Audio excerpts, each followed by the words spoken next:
आरजीकर मामले में सियालदा अदालत में न्यायाधीश अनिर्वण दास ने दोषी संजय रॉय को आजीवन कारावास की सजा सुनाई।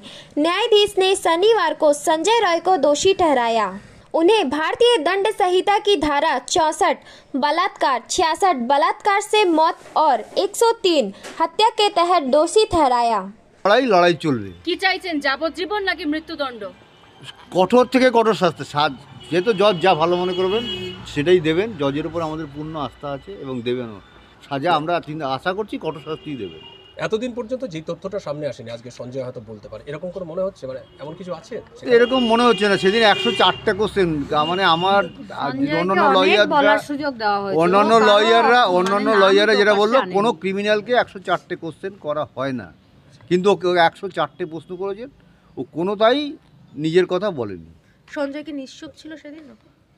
আগেও এরকম ধরনের জজ যে কোশ্চেন করেছেন শুধু সেই কোশ্চেনেরই অ্যান্সার দিয়েছে, তাও বেশিরভাগ উল্টাপাল্টা কথা বলে। ও যেমন বলছে আমি গরিব বলে কি আমাকে ধরা হবে আর অন্য কাউকে ধরা হবে না। ইঙ্গিত দিচ্ছে ওর সাথে আর কেউ ছিল।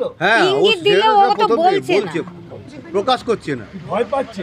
জানি না সেটা কি কেন করছে সেটা জানি না, তবে ও প্রকাশ, তবে জজ চেষ্টা করছে সেটাও বের করার, সেই জন্য ওকে আবার সুযোগ দিয়েছেন বলার।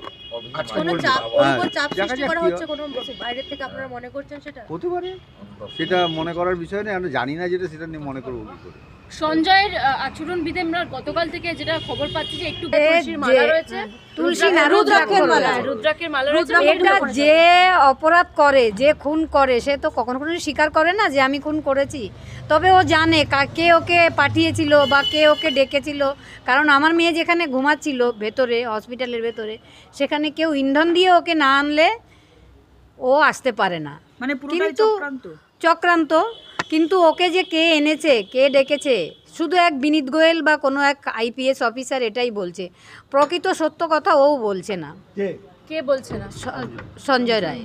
আর কারা কারা জড়িত বলে আপনারা মনে করছেন? আমি মনে হচ্ছে হসপিটালের অনেক লোক, অনেক পুলিশ, যেমন Vineet Goel, CP, ACP Sophia Mallick, যে হোমিসাইড শাখার, এবং যারা আমার মেয়েকে দ্রুত এনে দাহ করার ব্যবস্থা করে দিল, তারাও এর মধ্যে ইনভলভ। তাহলে কি মনে করছেন সঞ্জয়কে কি এখনো জেরা দরকার?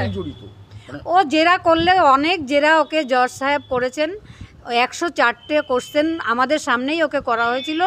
ও সত্যি স্বীকার করছে না, শুধু আমি করিনি এটা বলছে। সঞ্জয় যদি ফাঁসি হয়, বাদবাকি যারা অপরাধী যারা ধরা পড়েনি, তাহলে কি কোনো প্রমাণ লোপাট আরো কি সরে যাবে? যে সঞ্জয়কে যদি বেশি থাকতো আরো ওকে জেরা করতে হয়তো, এরকম কিছু মনে হচ্ছে? না না না, এটা না মনে হচ্ছে না। প্রকৃত দোষীরা সামনে আসবে। তত্ত্বপ্রমাণ হসপিটালের ভেতর থেকেই লোপাট হয়েছে। কারণ যখন সিপি, এসিপি ওনারা সবাই ভেতরে ছিলেন, তখন সেমিনার হলটা গিজগিজ করছিল ভিড়। আমি তখন পুলিশের পায়ে ধরে কেঁদেও, আমরা মা বাবা, আমাদের ঢুকতে দেওয়া হচ্ছে না। কিন্তু সেখানে দেবাশিস সোম বলে একজন ফরেন্সিক এক্সপার্ট ছিলেন, অভিজ্ঞ বিরূপাক্ষ, এরা সবাই, ডিসি ইন্দিরা মুখার্জি, সবাইকে একদম দেখিয়ে দিয়েছেন এরা আমাদের এক্সপার্ট, ফিঙ্গারপ্রিন্ট এক্সপার্ট, এই এক্সপার্ট সেই এক্সপার্ট। কিন্তু তাদের বিষয়ে কোনো তদন্তই আসেনি এখনো।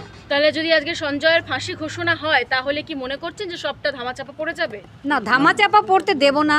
আমরা আসল অপরাধী যতক্ষণ না দোষ সামনে আসবে, ততদিন লড়াইও জারি থাকবে, আমাদের কোর্টের লড়াইও জারি থাকবে। সেদিন কি সঞ্জয়ের কোনো অনুশোচনা ছিল? না না না, কোনো অনুশোচনা সেদিন ছিল যেরকম হয় সেরকম ছিল। আজকে আপনাদের কথা শোনা হবে আদালতে? না, আমাদের কথা আজকে শোনা হবে না। আমাদের অনেকগুলো কোশ্চেন ছিল, সেগুলোর অ্যান্সার আজকে জজ দেবেন। আমি একটা ब्यूरो रिपोर्ट PVTV न्यूज़।